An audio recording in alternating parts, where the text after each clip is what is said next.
오늘 읽을 하나님의 말씀은 지난주에 이어서 사도행전입니다. 사도행전 5장.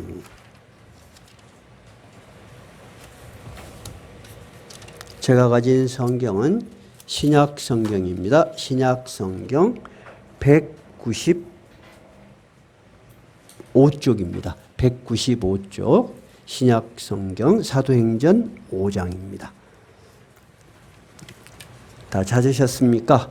33절부터 42절까지 같이 합독하도록 하겠습니다. 같이 읽겠습니다. 그들이 듣고 크게 노하여 사도들을 없이하고자 할세 바리새인 가말리엘은 율법 교사로 모든 백성에게 존경을 받는 자라. 공회 중에 일어나 명하여 사도들을 잠깐 밖에 나가게 하고 말하되 이스라엘 사람들아 너희가 이 사람들에게 대하여 어떻게 하려는지 조심하라. 이전에 드다가 일어나 스스로 선전하며 사람이 약 400명이나 따르더니 그가 죽임을 당함에 따르던 모든 사람들이 흩어져 없어졌고 그 후 호적할 때 갈릴리에 유다가 일어나 백성을 깨어 따르게 하다가 그도 망한즉 따르던 모든 사람들이 흩어졌느니라. 이제 내가 너희에게 말하노니 이 사람들을 상관하지 말고 버려두라. 이 사상과 이 소행이 사람으로부터 났으면 무너질 것이요 만일 하나님께로부터 났으면 너희가 그들을 무너뜨릴 수 없겠고 도리어 하나님을 대적하는 자가 될까 하노라 하니 그들이 옳게 여겨 사도들을 불러들여 채찍질하며 예수의 이름으로 말하는 것을 금하고 놓으니 사도들은 그 이름을 위하여 능욕받는 일에 합당한 자로 여기심을 기뻐하면서 공회 앞을 떠나니라. 그들이 날마다 성전에 있든지 집에 있든지 예수는 그리스도라고 가르치기와 전도하기를 그치지 아니하니라. 오늘 본문 읽은 부분에 책갈피를 딱 끼워 놓으십시다. 끼워 놓으시고 또 한두 군데 성경을 찾아보도록 하십시다. 제자들이 예루살렘에서 예수님의 이름으로 사람은 도대체 상상할 수도 없고 볼 수도 없던 놀라운 능력을 행하였습니다. 그래서 예루살렘이 벌컥 뒤집혔습니다. 그런데 어떤 상황과 어떤 장면들이 있었는가? 사도행전은 그때 그 예루살렘에 소동이 일어났던 장면을 아주 자세하게 그리고 간단하게 기록을 해놨습니다. 사도행전 5장 14절부터 16절 지난주에 읽었던 부분을 다시 한번 읽으면서 본문으로 들어가도록 하겠습니다. 5장 14절에서 16절 한번 읽어볼까요? 믿고 주께로 나오는 자가 더 많으니 남녀의 큰 무리더라. 심지어 병든 사람을 메고 거리에 나가 침대와 요 위에 누이고 베드로가 지나갈 때 혹 그의 그림자라도 누구에게 덮일까 바라고 예루살렘 부근에 수많은 사람들도 모여 병든 사람과 더러운 귀신에게 괴로움 받는 사람을 데리고 와서 다 나음을 얻으니라. 예루살렘뿐만 아니라 그 주변에 있는 많은 성에서도 병든 사람, 귀신 들린 사람, 절망에 처한 사람, 많은 사람이 이 예수의 소문을 듣고 막 몰려들었는데 심지어 어느 정도냐면 제자들이 이 길을 지나간단다. 그 중에서도 가장 수석 제자 누구? 베드로를 잘 기억했어요. 우리는 신약 성경에서 사도 바울을 많이 기억해요. 그러나 실질적으로 제자들의 중심은 베드로가 맞습니다.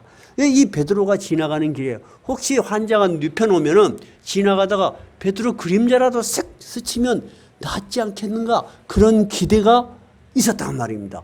그러니까 여러분 몇 명 안 되는 제자들만 순식간에 예루살렘의 모든 주변과 예루살렘 사람들에게 존경을 받는 고위급 인사가 된 거예요. 유명 인사가 된 거예요. 근데 이렇게 되니까 가장 시기심이 나고 질투심이 난 사람들이 17절에 나온 사람이죠. 17절 한번 읽어볼까요? 대제사장과 그와 함께 있는 사람 즉 사두개인의 당파가 다 마음에 시기가 가득하 일어나서 사도들을 잡아다가 옥에 가두었습니다.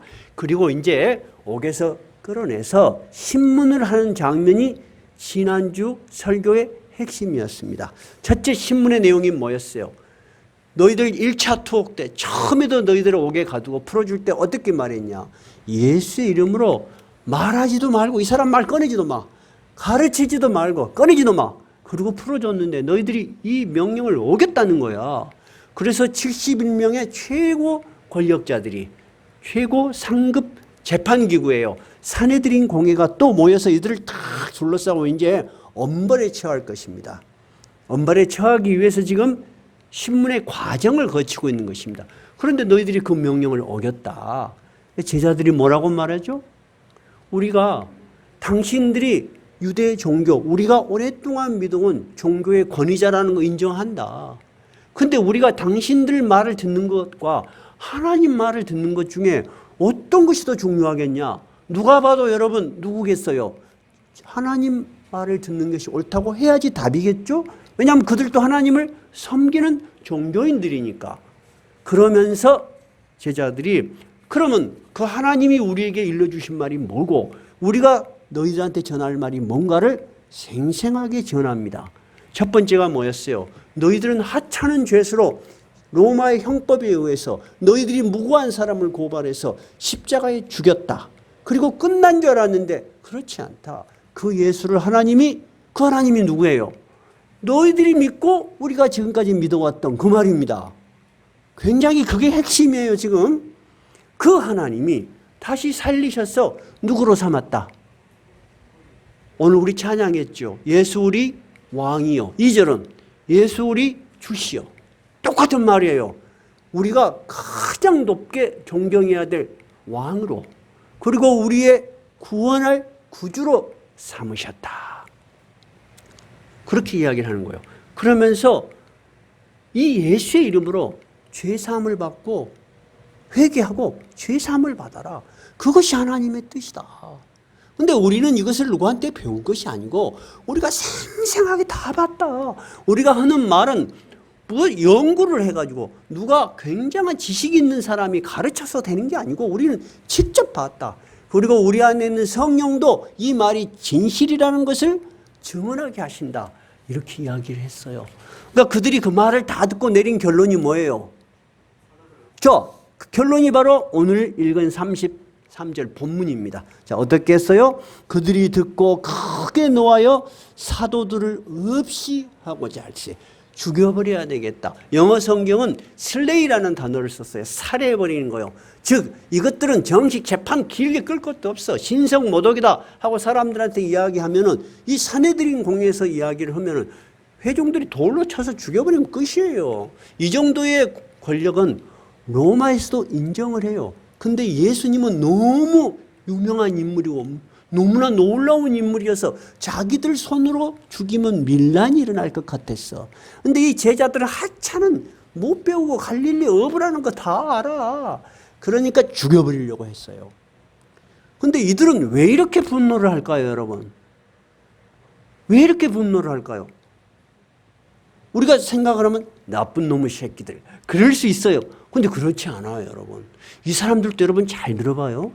이 사람들도 어렸을 때부터 5살 때부터 토라, 율법을 줄줄줄줄 외도록 공부한 사람들이고 수십 년을 종교교육이 가장 기본 교육이야. 종교교육을 수십 년 받는 사람이고 그렇게 살려고 애쓰는 사람들이야. 이 사람들이 평범한 사람보다는 훨씬 훌륭한 사람이고 종교성이 깊은 사람들이에요. 근데 왜 죽이려고 할까요, 여러분? 단순한 시기심은 분명히 있어. 우리도 그렇잖아. 아무리 우리가 인격이 훌륭해도 왠지 나보다 똑똑하고 설친 사람 있으면 꼴보기 싫어. 왜? 내 거 뺏겨갖고 좋은 사람 아무도 없어. 그런 건 있어. 근데 그것 갖고는 설명이 안 되는 거예요. 여러분 잘 생각해봐요. 제자들이 하는 말의 결론이 뭐예요? 너희들은 지금까지 죄사함을 어떻게 받았어? 양나 소를 끌고 와서 누구한테 중개자를 통해서 하나님께 죄를 고백했어? 제사장을 통했는데 이제 이런 거 없어진다는 거야. 이런 거 없어진다는 거야, 여러분. 그리고 너희들도 이제 필요 없을 거. 누구의 이름으로? 예수의 이름으로 이제 제사를 드리고 하나님께 기도할 때가 온다는 거야. 제자들은 여러분 이 지금 제사장들의 이 분노와 자기들이 배운 것이 얼마나 상충하는지 모를 수가 있어요, 지금. 이 제사장들은 그 말을 들으니까 종교에 탁월한 사람들이야. 그 말이 핵심을 안 거야. 이것들이 우리가 완전히 우리를 없애버리려고 하는 거구나. 이대로 두면 우리가 없어지겠다. 여러분 보세요. 이제는 제사 지수도 필요 없고 제사장도 필요 없고 예수의 이름으로 회개하고 제사함을 받는다고 하니까 이제 이 1500년을 이어온 종교의 모든 권력이 어떻게 돼? 필요 없는 거야. 여러분, 자기 밥그릇 뺏어가는데 좋아할 사람 있어? 없어. 내가 전에 한번 이야기했잖아요. 데모를 할 때 데모를 딱 하면 이미 정보가 경찰이 딱 들어가요. 그래서 하여튼 이걸 잘 하고 없이 커지지 않도록 하는 것이 경찰의 치안을 담당하는 거니까. 그렇죠? 그러니까 데모를 이끄는 사람을 찾아와요. 그래서 이야기를 해요. 저도 사회단체를 하면서 데모를 이끈 적이 있어요. 대화를 하다 보면 친해져요. 근데 그분들이 제일로 조심하는 거, 절대 이건 건드리지 마라 하는 것은 생존권을 위해서 투쟁하는 건 건들지 마라. 자기 것을 뺏어가면 좋아할 사람이 어디 있겠어. 근데 이 제사장과 율법사들이 들어보니까 이거는 완전히 우리를 이대로 두면은 우리의 존재 자체가 없겠다. 여러분, 그러니까 제자들이 하는 말은 1500년을 이어온 굉장히 획기적인 종교의 변화인 거예요. 여러분, 그걸 아셔야 돼. 그래야지 이것이 이해가 돼. 그래서 죽여버리려고 한 거야. 자, 제사장이나 율법사들이 죽이려고 하는 자기들끼리의 명분은 자기들이 볼 때는 어때? 너무나 명분이 있어. 이제 이대로 두면 제자들은 죽는 거야. 어떻게? 정식 재판으로 끌고 갈 것도 없어. 예루살렘에서 이들은 신성모독을 한다. 성전을 모독하고 하나님께 드리는 제사 제도를 모독하고 이랬다 그러면 돌로 쳐서 죽여버려요. 사도행전 뒤에 나오지만 그래서 제일 먼저 돌에 맞아 죽은 사람이 누구요? 수데반이 있잖아요. 그죠? 근데 뜻밖의 한 사람이 딱 등장을 합니다. 그 사람 이름이 누굽니까? 어디가 있습니까? 34절 바리새인 가말리엘이 딱 등장을 합니다. 이 가말리엘이라는 사람은 어떤 사람이냐면 바리새파의 지도자예요. 그 당시에는 종교 지도자가 두 파가 있었어요. 정치 권력을 쥐고 있고 실질적으로 사내들인 공회의 주도권을 쥐고 있는 사두개파가 있었어요. 근데 사두개파는 천사도 인정하지 않고 부활도 인정하지 않고 내세도 인정하지 않아요. 특이하죠? 그들은 현실적인 세계만 인정을 해. 그리고 바울, 모세가 세운 모세오경에 있는 율법, 그 다스리는 그것만 받아들여. 근데 정말 경건하고 깊이 있게 금식하고 그렇게 백성들의 지도자를 받는 파가 누구요? 바리새파야. 바리새파는 권력은 별로 없는데 민중들의 적극적인 지지를 받아. 이제 오늘 이 배경을 알아야 해요. 이 가말리엘이 누구의 대표적인 주자라고요? 바리새파의 선두적인 주자야. 이 가말리엘이. 근데 이 사람이 정말 대중들의 얼마나 존경을 받았냐 하면은 보통 우리가 남을 가르치는 스승을 랍비라고 합니다. 해보세요, 랍비. 근데 랍비 중에서 이분은 그냥 스승이라고 부르기가 미안해. 더 높은 이름으로 불러야 돼. 우리의 주, 우리의 스승이라고 이름을 불러주는 랍반이라는 단어가 있어요. 랍반. 랍반은 7명밖에 없어. 그 중에 초대 랍반이 이 사람이야. 이게 얼마나 존경받는 사람인지 알겠죠? 근데 이 사람이 사도들을 누구 한 사람을 가르쳤어. 누굴까? 이 사람이 사도들 중에 누구 하나를 가르쳤어. 근데 그 사람이 바로 이 가말리엘의 수제자야. 그 사람이 누굴까? 사도 바울이야. 사도 바울이야. 다음에 바울 사도가 회개하고 예수 그리스도를 전하고 복음을 전할 때 자기를 설명해. 나는 어렸을 때는 저 길리기아라는 다른 데서 태어났지만은 이 예루살렘에서 자라났고 교육을 받았고 가말리엘 문화에서 공부를 했다. 그래서 이 사도 바울이 율법에 탁월한 식견을 가지고 있는 사람이에요. 근데 이 가말리엘이 뭐라고 이야기를 하냐면, 자, 이제부터 이 가말리엘이 하는 말을 잘 들어보세요. 뭐라고 이야기해요? 이 가말리엘이 지도자들한테 이스라엘 사람들아, 내 말을 한번 들어봐라. 너희들이 이 사람들을 지금 데려다가 돌팔매질로 됐더니 죽이려고 하는 살기가 등등해 침묵하고 있으면 지금 죽는 거예요, 지금. 근데 너희들 그 결행을 그렇게 하려는 것을 조심했으면 좋겠다. 한번 생각을 해보자. 우리가 이런 일이 전에도 있었지 않냐 하면서 전에 있었던 두 사람을 말합니다. 누굽니까? 38절에 36절이군요. 드다라는 사람하고 두 번째 유다라는 사람을 이야기해요. 드다는 자기가 메시아다. 그래갖고 한 400명이 따라다녔대요. 근데 완전히 깨져버렸어. 그리고 사형당했어. 그 다음에 또 누구? 유다는 세금 걷는 것에 반대를 해가지고 로마에 저항한 일종의 밀란을 일으킨 사람이야. 근데 로마군의 진압에 의해서 이 사람도 죽었어.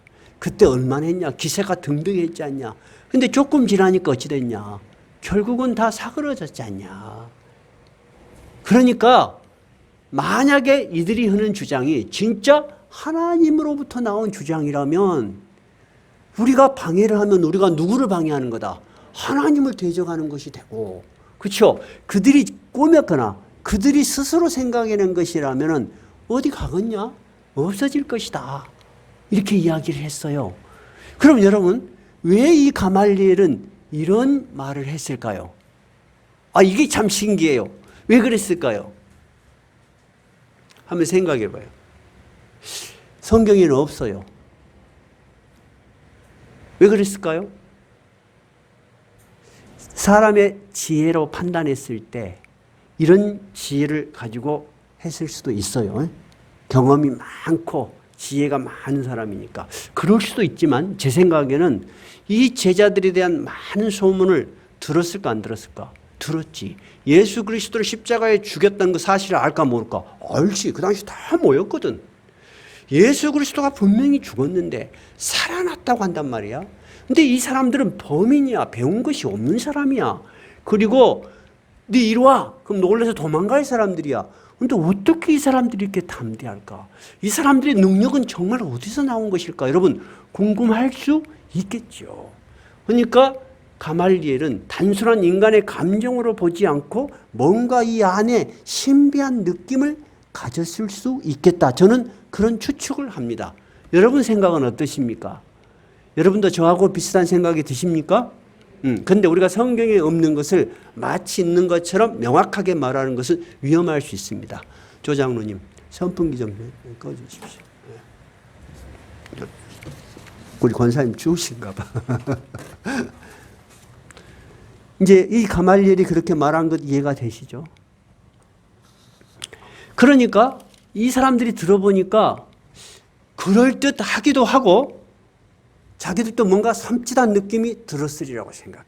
우리가 잘못하다가는 이 종교에 아주 조예가 깊은 사람들이야. 우리가 혹시 이러다가는 진짜 하나님을 대적하는 것은 아닐까 하는 생각이 조금이라도 있을 수 있었겠어요. 두 번째는 이 명분을 누가 제시한 거야? 그래도 가장 존경받는 율법을 가장 잘 해석하는 가말리엘이 그 말을 하니까 차마 거절을 할 수 없어. 그리고 이 사내들인 공예는 만장일치 제도야. 그래서 적당한 선에서 마무리를 짓고 이 제자들을 채찍을 때리기 시작한 것입니다. 몇 명인지 숫자는 나오지 않았어요. 채찍질하여 40절 읽어봐요. 그들이 옳게 여겨 사도들을 불러들여 채찍질하며 예수의 이름으로 말하는 것을 금하여 놓았다. 채찍에는 그 당시에는 쇠조각이나 뼈조각이 있었습니다. 그 다음에 유리조각, 그러니까 사금팔이 있어가지고 때리면 막 살이 벗겨지고 그랬습니다. 신명기에서는 39대까지 때릴 수 있습니다. 40대까지 때릴 수 있는데 40대가 넘으면 위험할 수 있다. 그래서 그리고 이거는 형벌이에요. 형벌을 감정적으로 하면 안 된다. 그래서 신명기에는 40대까지 때리라고 되어 있는데 혹시 실수할까 봐 때리던 사람이 잘못해갖고 41대 때릴까 봐 39대까지만 때려요. 그래서 이 제자들이 엄청나게 두들겨 맞고 나갔습니다. 여러분 고통스러워 안 고통스러워? 고통스럽지. 예수님도 없는데 좋은 일 했다고 뭉겨가지고 여수말로 뒤지게 맞았어. 근데 이 제자들이 신기해요. 뒤지게 맞았는데 41절 한번 읽어봐요.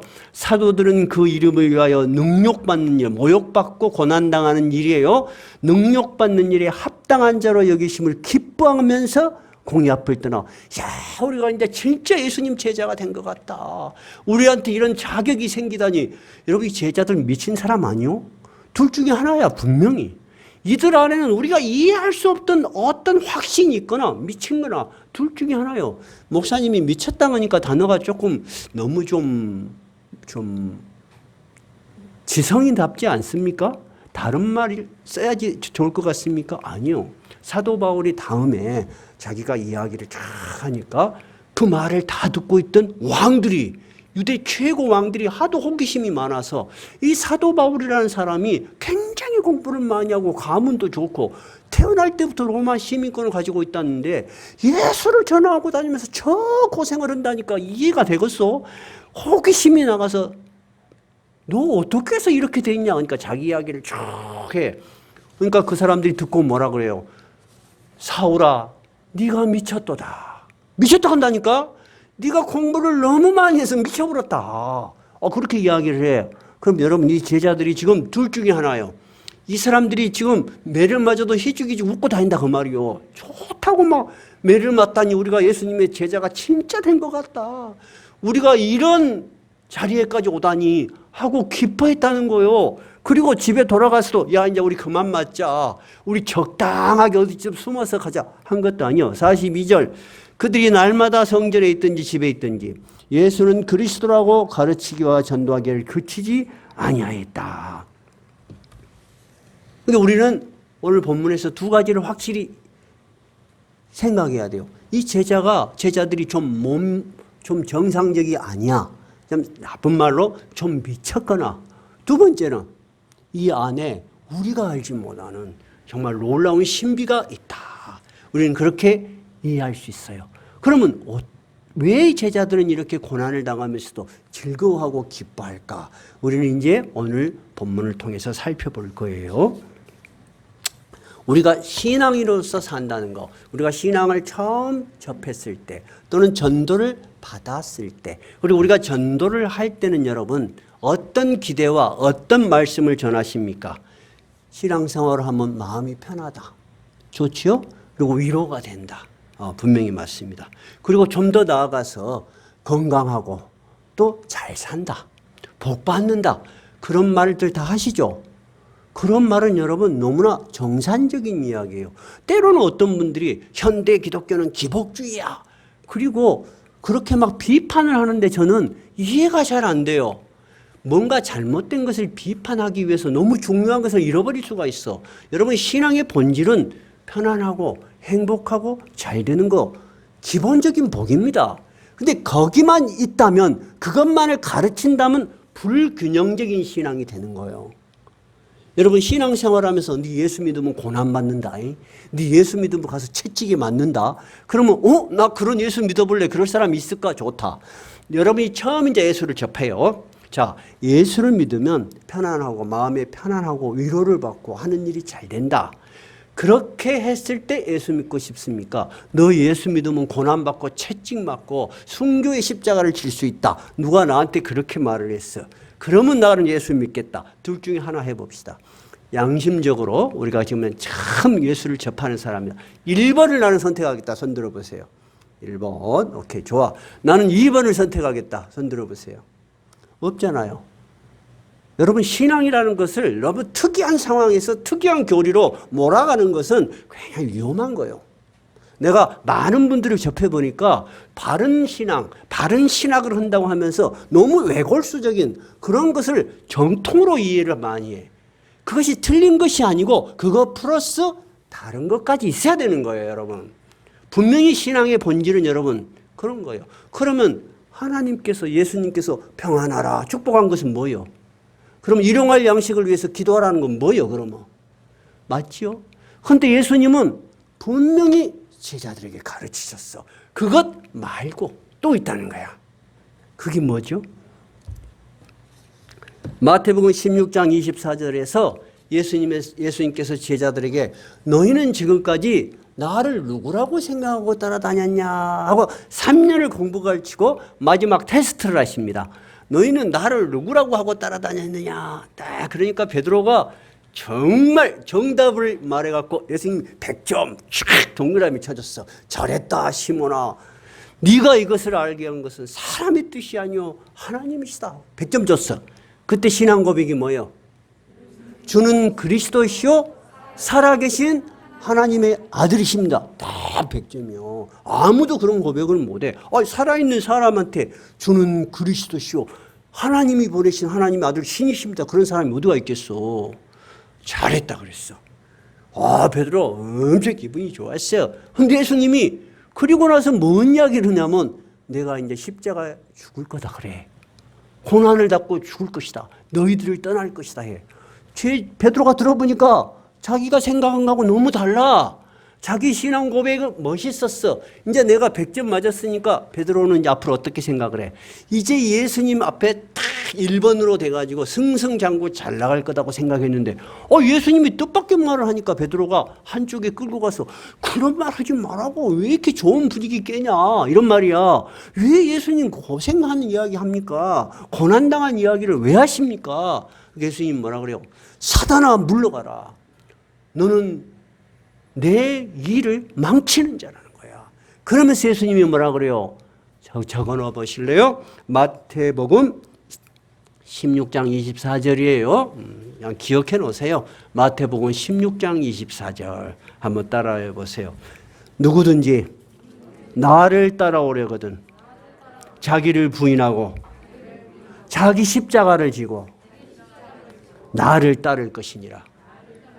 여러분 제자는 누구에게 배우는 거예요? 스승에게 배워. 배우는 것만으로 끝나지 않아. 두 번째는 어떻게 해야 돼? 스승이 걸어가신 길을 자기도 따라가야 돼. 너희들이 이제 배운 것까지는 잘했어. 제가 신앙생활을 오래 한 사람이 들어가잖아요. 오래 한 사람들을 보면은 10년, 20년 전보다 지식이 해박하게 늘어나 있어. 그래갖고 만나면 또 막 신학 이야기를 해. 평신도가. 나는 보면 답답해. 우리가 배운 기초적인 교리만 해도 여러분 너무 많이 배운 거야. 이제는 그렇게 살아야 하는 거야. 그렇게 살아야 하는 거야. 여러분 그리스도의 가르침대로 사는 것이 쉽습니까? 어렵습니까? 어려워. 절대 쉬운 거 아니야. 십자가를 지고 순교를 당해서 어려운 거예요? 아니에요 여러분. 우리 간단한 이야기 한 번만 해봅시다. 이 세상에서 가장 사랑해야 될 사람이 자기 부인이요. 나는 우리 부인한테 한 번도 화를 낸 적이 없다 하면 손 들어보시죠. 없잖아. 나는 우리 부인한테 막 분노를 표출한 적이 없다 하면 손 들어보시죠. 없잖아. 어려운 거라니까. 어려운 것만 어려운 것이 아니야. 우리가 소홀하게 생각하는 작은 가치들, 그게 굉장히 소중한 가치들이야. 그런 가르침대로 우리가 산다는 것도 역시 어려워. 근데 이 제자들 앞에는, 예수님 앞에는 육체적인 고통이 있는 거야. 예수님은 바로 자기가 십자가를 지고 갈 것을 알았어. 그리고 너희들도 이 십자가를 지고 나를 따라올 수밖에 없는 운명이고 사명이라는 거야. 그러니까 제자들아 정신 바짝 차리라는 거야. 이 신앙이 가지고 있는 인간에게 줄 수 있는 무한한 복 분명히 맞아요. 너희들은 이 복을 전하는 전초병이야. 이 복을 전하는 전초병으로 이 복음을 전하는 첫째 장벽을 넘어가야 돼. 어떤 장벽이야? 수많은 사람들이 너희들이 전하는 말을 믿지 못하고 받아들이지 못하고 결과적으로 너희들을 죽일 것이라는 것이요. 그 십자가를 지고 가야 한다고 말이에요. 그래서 여러분 신앙은 분명히 두 가지가 있는 것입니다. 두 가지를 다 균형 있게 가르쳐야 되는 것입니다. 이해가 되시죠? 두 번째 예수님께서는 최후의 만찬을 버리십니다. 이제는 죽을 때가 되신 거 알았어. 최후 만찬을 탁 주셔. 그러면서 예수님께서 제자들에게 이렇게 이야기합니다. 세상에서는 너희가 환난을 당할 것이다. 그러나 담대하라. 내가 세상을 이겼노라. 예수님은 지금 이 제자들에게 만찬이 끝나면 자기가 잡혀갈 것을 아셨어. 그러니까 앞으로 너희에게 무슨 일이 일어날 것인지, 이 앞으로가 얼마나 오래 지나면 그런 일이 일어날까요? 그날 밤입니다. 보라, 너희가 각각 다 흩어지고 나를 혼자 둘 때가 와. 그렇게 따르던 제자들이 스승을 놔두고 주랭랑을 쳤다는 것은 뭐요? 두려움이 너무너무 컸다는 거야. 너희들이 감당 못할 두려움이 올 것이라는 거야. 나 그거 알고 있다는 거야. 그런데 제자들을 향해서 너희가 환난을 당하나 담대하라. 따라해 보세요. 너희가 세상에서는 환난을 당하나 담대하라. 왜 담대야? 내가 세상을 이겼노라. 이것도 따라해야 되겠네요. 내가 세상을 이겼노라. 내가 스승인 내가 이 세상을 능히 이기고 승리하는 걸 보여줄 테니까 담대라는 거야. 담대하라. 근데 제자들은 여러분 무슨 말인지도 몰라요. 그걸 우리가 어떻게 알아요?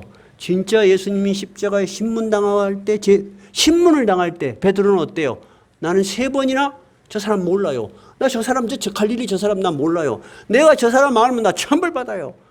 베드로는 3번이나 모른다고 했습니다. 그 말은 무슨 말이에요? 제자들도 신앙은 가졌어. 신앙 고백은 탁월했어. 신학책은 엄청 많이 읽었지만은 감당할 수 없었다고 말이에요, 여러분. 삶의 무게라는 것은 여러분이 가진 신앙보다 훨씬 무거운 거예요. 제가 신학교를 가서 느낀 것은 뭐였냐? 신학생들이 한 100명 다 그래도 사명감이 있어. 그래서 왔어. 근데 1년, 2년, 3년 지나가면 신학 공부가 부족하니까 주여 더 깨닫게 해주시옵소서. 나는 그런 기도한 사람 못 봤어. 사역지를 주시옵소서. 일할 데가 없어. 그것은 뭐죠? 모두에게 누구에게나 뭐가 있다는 거야? 감당해야 될 현실이 있다는 거야. 감당해야 될 현실이 있는 거예요. 그래서 저는 저의 목회 철학은 삶과 신앙과 삶입니다. 삶이 없는 신앙이라는 것은 굉장히 멋있어. 자기가 속을 수가 있어. 근데 그 신앙을 가지고 살아가면 한 걸음도 나가기 어려울 수가 있어. 그 한 걸음 한 걸음 이 하루를 살아갈 때도 이겨야 되는 거고 1년을 살아갈 때도 이겨야 되는 거예요. 이기지 못하면 우리가 쌓았던 신앙은 신앙 고백에 불과한 거야. 여러분 삶은 결코 쉽지 않아. 삶이 쉬운 거였다면 예수님은 제자들에게 고난이 올 것을 가르쳤을까 안 가르쳤을까? 가르치지 않지. 뭐 하려고 가르쳐? 주님은 자기도 감당하기 어려운 고난을 위해서 골고다 언덕에서 얼마나 기도했습니까? 기도할 때 땀이 떨어지는데 핏방울같이 떨어지더라. 기도의 내용이 뭐였어요? 이 고난의 잔이 내가 좀 물러가게 할 수는 없습니까? 내가 꼭 이 잔을 마셔야 됩니까? 그러나 내 뜻대로 마옵시고 아버지 뜻대로 없으시오. 예수님께서 이 두려움에 다 떨고 도망가 버린 제자들이 무서워서 벌벌벌벌 문을 걸고 숨어 있는데 현관문 사이로 쫙 들어오셨습니다. 요한복음 20장에 있는 이야기입니다. 그러면서 뭐라고 말씀하십니까? 너희에게 평강이 있을지어다. 내가 이겼어. 내가 이겼어. 여러분 많은 고난 끝에 우리 지난주에 설교했죠. 영화가 해피엔드로 끝났어. 박수 쳐 안 쳐. 좋잖아. 해피엔드야. 예수님 해피엔드로 딱 됐어. 제자들아 아직도 두려워하고 있냐? 나 이렇게 살아나지 않냐? 너희들에게 평강이 있을지어다. 하시면서 이렇게 이야기합니다. 아버지께서 나를 보내신 것 같이 나도 이제 너희들을 세상으로 보낸다. 내가 너희들에게 다 보여줬으니까 이제 너희들 고생 안 해도 돼. 하시지 않았다니까. 이제 너희가 나 대신 세상으로 나가. 그러면서 성령을 받아라. 후, 바람을 불어넣어 주시오. 그러니까 제자들은 이 모든 과정을 봤죠. 두 번째는 성령의 능력으로 끊임없이 그 마음속에서 담대함과 용기와 믿음의 확신이 생기는 거예요. 그래서 이 제자들이 이 대제사장들 앞에서 뭐라 그래요? 우리는 이 일의 증인이요 우리 안에 있는 성령도 그러하니라. 여러분, 여러분이 가졌던 많은 신앙 고백은 더 이상 배울 거 없어. 이제 여러분 그렇게 살으셔야 돼. 이해가 되셔요? 산다는 건 뭐예요, 여러분? 현실이다 그 말이에요, 현실. 제자들에는 어떤 현실이 있는 거예요? 순교의 십자가가 기다리는 현실이 있어. 이북에 있는 사람들이 크리스찬에게는 어떤 현실이 있는 거예요? 예배를 드리고 성경을 가지고 전도를 하면은 종신형에 처해. 그리고 6,000명 이상의 정치범 수용소에 갇혀 있어. 그것이 그들의 현실이요. 그 무덤 속에서도 기도를 해. 근데 이제 수기를 읽어보면 어떤 사람이 예수를 믿었다고 해서 잡혀왔어. 그래서 예수 믿었다는 말을 못해. 하면은 막 주위에서 죽이려고 하니까. 그래서 눈을 감고 가만히 보니까 어떤 여자가 눈을 가만히 입을 하고 있는 거야.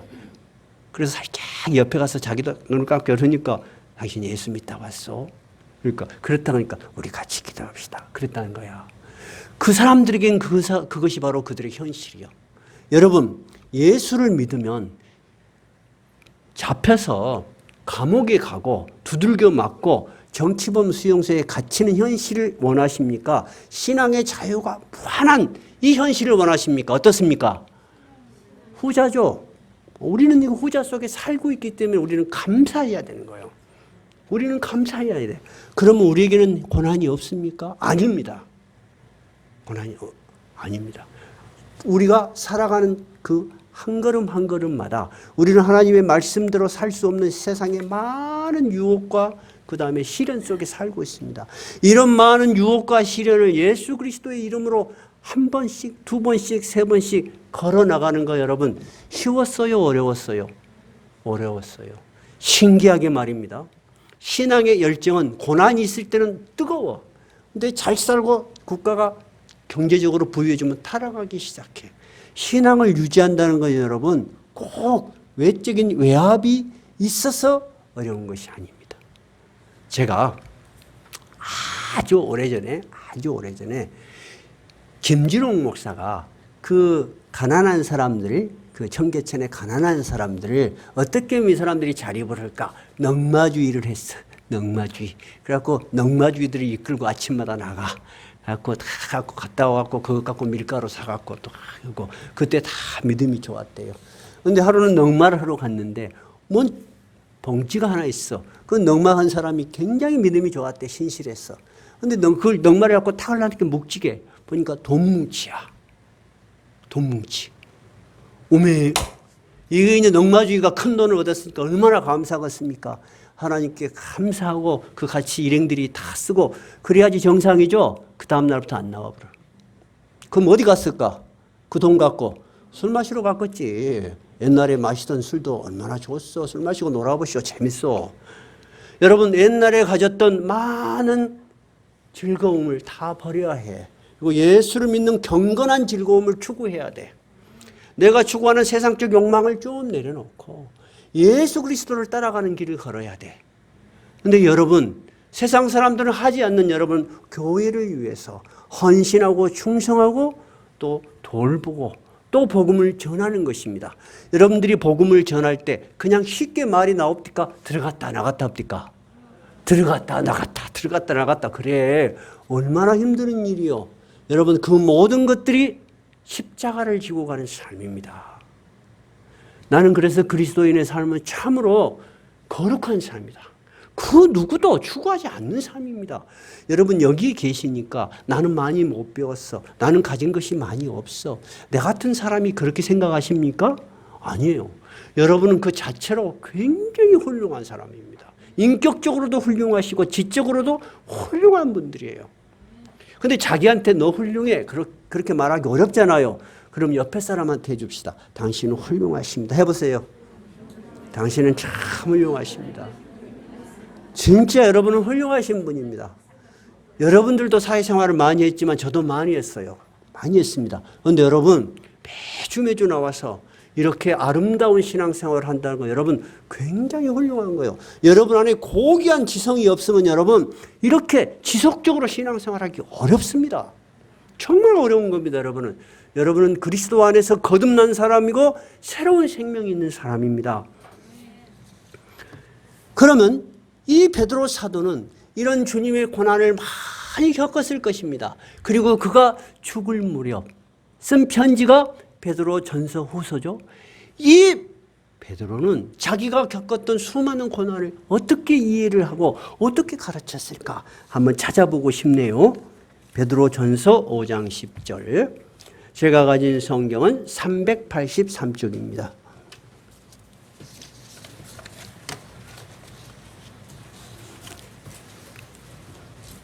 5장 10절입니다.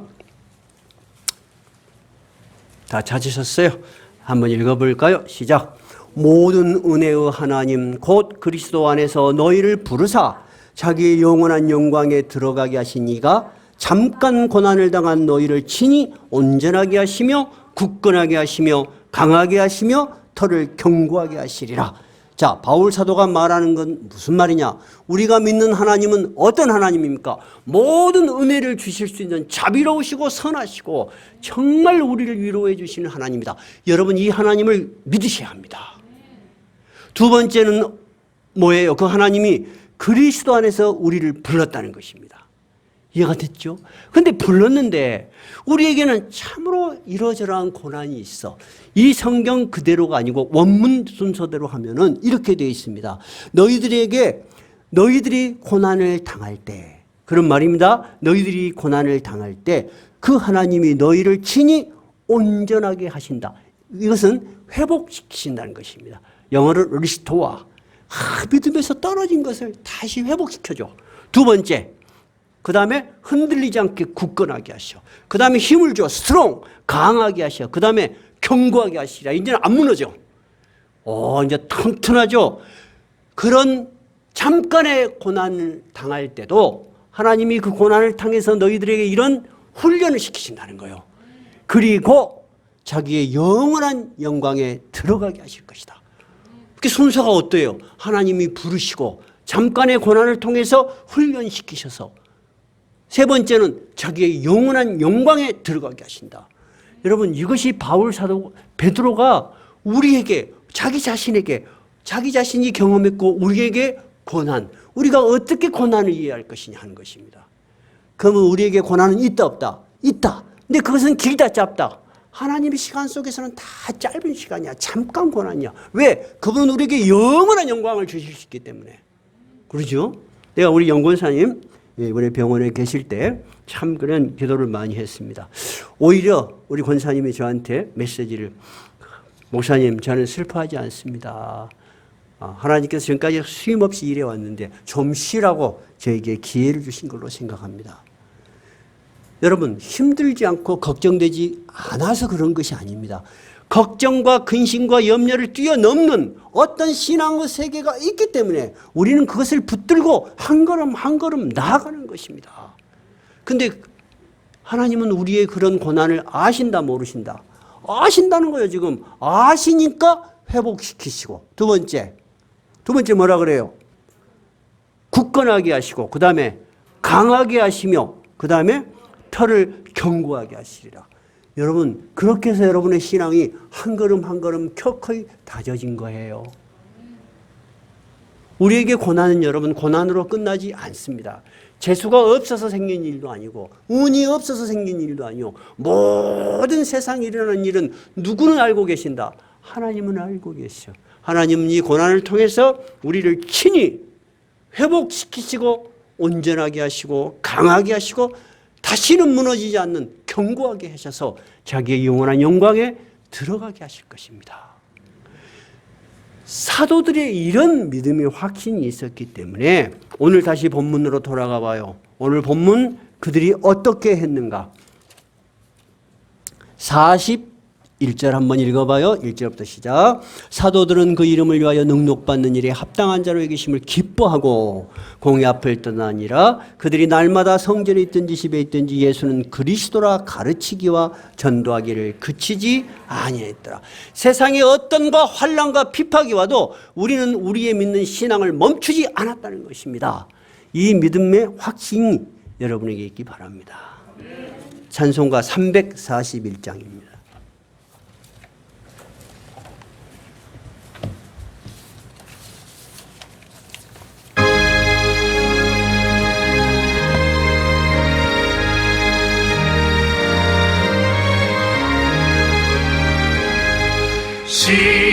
십자가를 내가 지고 주를 따라갑니다. 이제부터 예수로만 나의 몸에 삼겠네.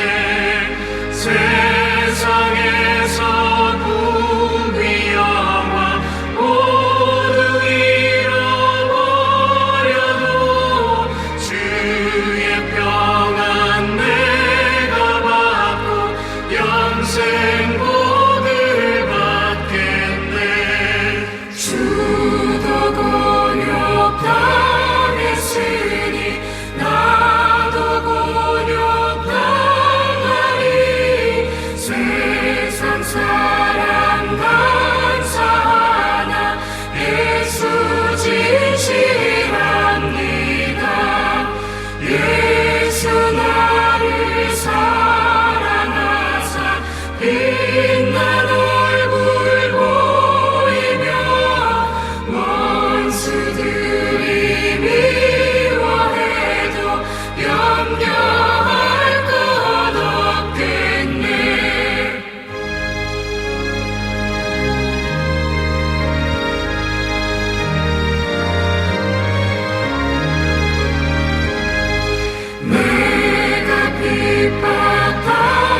누가 나를 사랑하니 기뻐할 것뿐일세.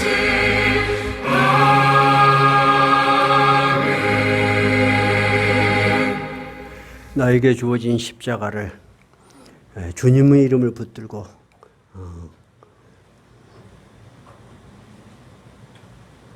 주님과 함께 걸어가겠습니다. 기도하십시다.